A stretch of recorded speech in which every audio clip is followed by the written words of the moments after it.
Speciality. हाँ बेटा, आज एक फरीथी नवो प्रयोग शरू करवानो छे जेनुं नाम छे मानसिक थाक। एटले फरीथी आ शिक्षणने लगतो प्रयोग छे।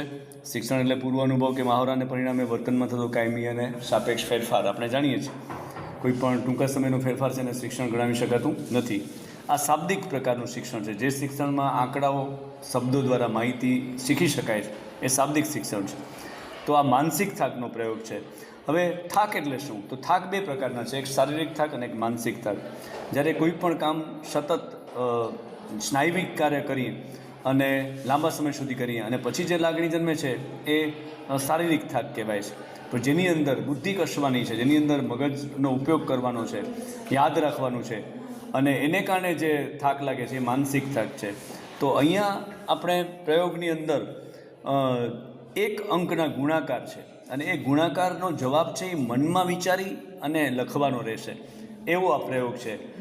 2 મિનિટમાં કેટલા ગુણાકાર તમે યાદ રાખી શકો છો અને આવા 20 પ્રયત્ન લેવાના છે।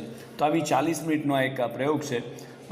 ચાલો આપણે પ્રયોગ કરતા અને પ્રયોગ પાત્ર દ્વારા જાણીએ કે તમે આ કામ કેટલું ઝડપથી કરી શકો છો।